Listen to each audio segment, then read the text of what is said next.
আসসালামু আলাইকুম। সেই অনেক বছর আগেকার কথা। এক ছিল জমিদার বাড়ি। সেই জমিদার বাড়ির একমাত্র রাজা ছিল রাজা রণবীর সিংহ। তিনি পরায়ণের দিক থেকে একদম শ্রেষ্ঠ। তার 3 ছেলে। বড় ছেলের নাম ছিল বীর প্রতাপ। সে খুব ভালো তলোয়ার চালাতে পারত। মেজো ছেলের নাম ছিল জ্ঞানসেন। সে ছিল বিশাল জ্ঞানের ভাণ্ডার। সে সারাদিন বই পুস্তক পড়ত।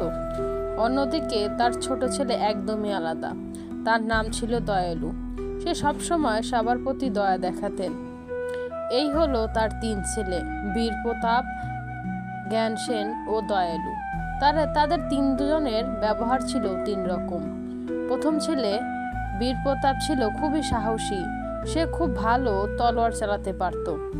সে খুব ভালো ঘোড়া চালাতে পারত। তার এই বীরত্বের কথা ছড়িয়ে আছে প্রায় আশপাশ 10টি রাজ্যে। তার সঙ্গে লড়াই করে কে পারত না। সে যখন অস্ত্র চালানো শুরু করত তখন বাকিরা দাঁড়িয়ে থাকত, কারণ তার অস্ত্রের আঘাতে কেউ জীবিত থাকতো না। তাকে কেউ দেখলেই রাস্তায় অনেক ভয় পেত। এলাকাবাসী বীর প্রতাপকে অনেক ভয়ঙ্করই মনে করত।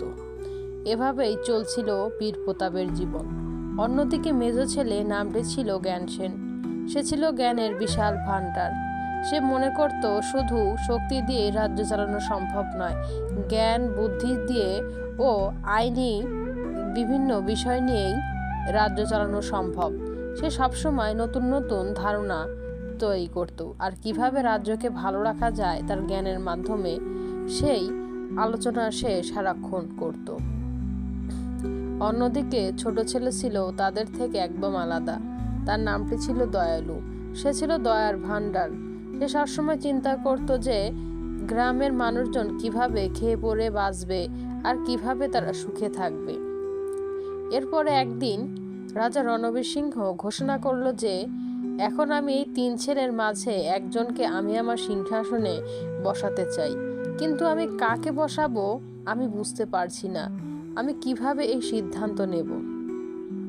তখন বড় ছেলে বীর প্রতাপ বলল, বাবা, আমি তো খুব ভালো তলোয়ার চালাতে পারি, আমি যুদ্ধক্ষেত্র জয় করতে পারবো। তখন মেজো ছেলে বলল, শুধু তলোয়ার চালালেই হয় না, দেশ চালানোর জন্য ও গ্রাম চালানোর জন্য প্রয়োজন বুদ্ধি এবং আইনি লড়াইয়ের।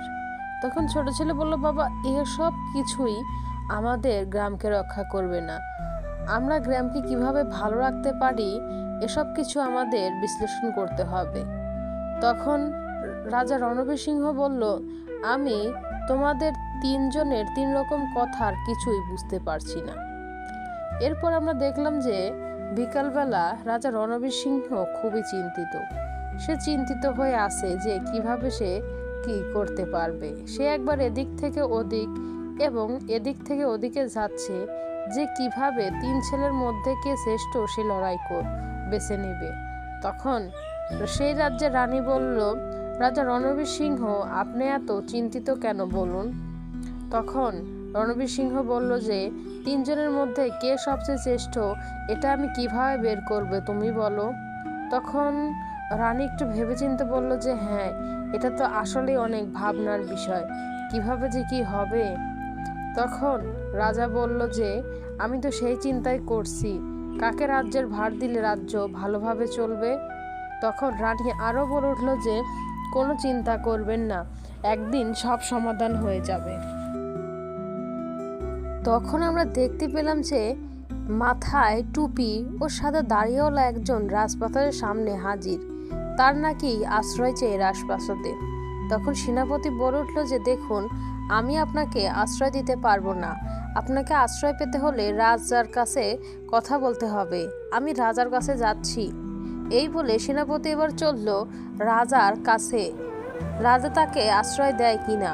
রাজা তখন পাশের বাগানেই ছিল। তখন সেনাপতি বলে উঠল যে রাজা সাহেব, একজন লোক অনেক দূর থেকে এসেছে, সে খুব ক্লান্ত, একটু আশ্রয় চায়। তখন রাজা বলে উঠল, তো ভালো কথা, আশ্রয় চায়, তাকে নিয়ে আসো, আমার সাথে দেখা করিয়ে তাকে তুমি অতিথিশালায় নিয়ে যাও, তাকে তুমি আশ্রয় দাও। তখন সেনাপতি বলল যে আচ্ছা ঠিক আছে মহারাজা, আপনি যেহেতু বলছেন আমি তাকে ভেতরে নিয়ে আসি, আগে আপনার সাথে দেখা করাই, এরপরে তাকে অতিথিশালায় নিয়ে আসব। আমরা দেখতে পেলাম যে সেনাপতি আবারও রাজদরবারের গেটের সামনে আসলেন, যেখানে কিনা বৃদ্ধ লোকটি দাঁড়িয়েছিল। তখন সেনাপতি বলে উঠলেন যে আপনার থাকার ব্যবস্থা হয়ে গেছে, আপনি আমার সাথে ভেতরে চলুন। তখন সেই বৃদ্ধ লোকটি বলল, বাহ, খুব ভালো হলো, আমি অনেক দূর থেকে এসেছি, চলো ভেতরে যাই। আমরা দেখতে পেলাম যে কথা বলেই তারা দ্রুত পা চালালো। তারা দ্রুত দুইজনই রাজা সাহেবের কাছে যেতে লাগলো। আর রাজা সাহেবও তাদের জন্য অপেক্ষা করে দাঁড়িয়েছিলেন তাদের বাড়ির বাগানে।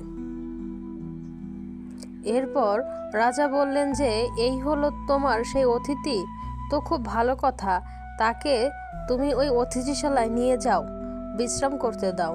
তখন বৃদ্ধ লোকটি বলল, আপনি অনেক ভালো মনের মানুষ, আপনি খুব উদার মানসিকতার, আপনাকে অসংখ্য ধন্যবাদ আমাকে একটু আশ্রয় দেওয়ার জন্য।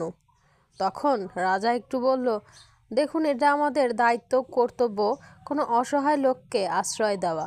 এবার চলুন তো, চলুন, দেরি হয়ে যাচ্ছে, আপনার ঘরটি আমি দেখিয়ে দিয়ে আসি। এই কথা বললে তারা সকলেই আবার রাজপ্রাসাদের ভিতরের দিকে গেল। পার্ট 1 এখানেই শেষ হলো।